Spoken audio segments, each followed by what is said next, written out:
It's men protecting men, and they're also trying to protect the image of the army. Misogyny and sexual abuse at the heart of the Royal Military Police. Crime covered up by the very regiment charged with policing the army. That's the claim of this whistleblower, a sergeant who served in the RMP for more than a decade.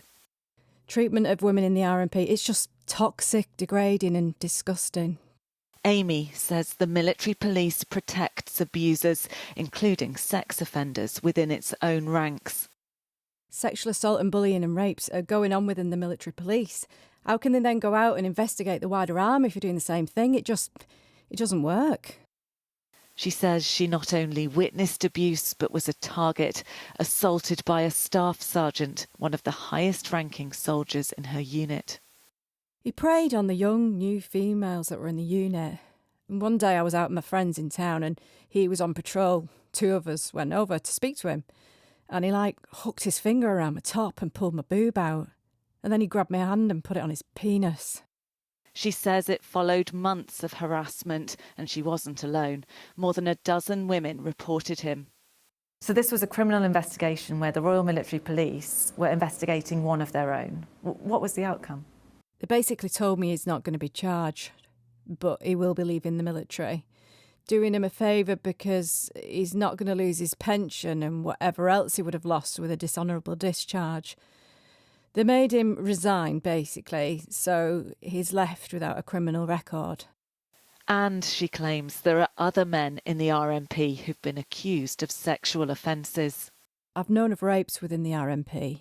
I've known of 5 off the top of my head. 5 rapes? 5, yeah. Her decision to speak to Sky News gives a rare insight into the Royal Military Police and a culture that she blames for the failure to bring army sex offenders to justice. Her first-hand account will reinforce the view of many women that the RMP allows men to get away with sexual abuse. Earlier this year, an inquest into the suicide of gunner Jaisley Beck found she'd been failed by the army after reporting sexual assault. Since then, Sky News has reported claims of widespread abuse from army women, prompting Katie to contact us. She began her career in the same division as gunner Beck. She too was sexually assaulted. I went in to help fix some of the equipment, and there was a crew of 5 or 6 men in there, and then from behind I was grabbed, dry humped. There was laughing amongst them. I just wanted to get out. When I left, I reported it to my line manager, and he laughed. And then he sort of scruffled my hair in a way of quietening me down to brush it off. She moved to a different unit, but found wherever she went, abuse was rife. I was sexually assaulted again by a line manager. I was groped, essentially. I tried to report it. She assumed her chain of command would contact the military police, but they didn't. There was no investigation.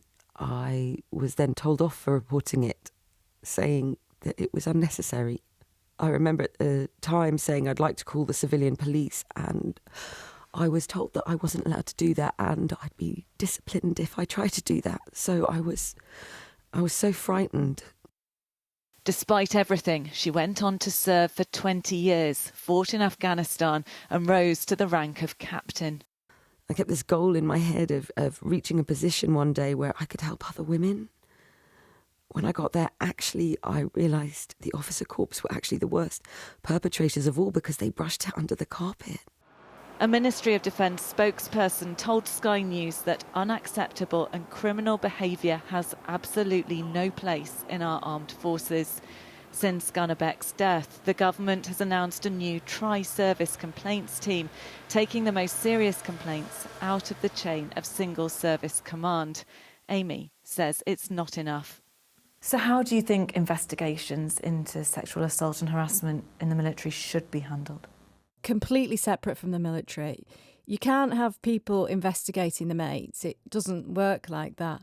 That's how people are getting away with stuff, and then they're able to do it again.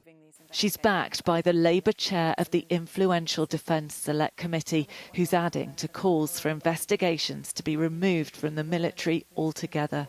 If those brave service women who are putting themselves forward, if they don't feel that the system is right, we then need to listen to them and take action accordingly. Do you think investigations into sexual offences should be taken away from the Royal Military Police?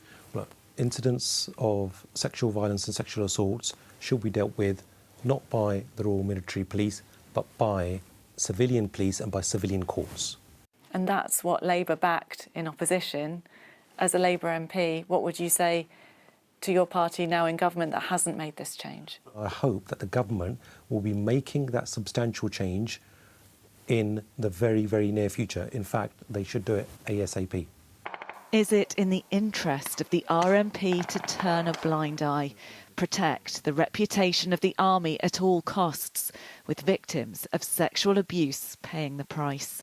Becky Johnson, Sky News.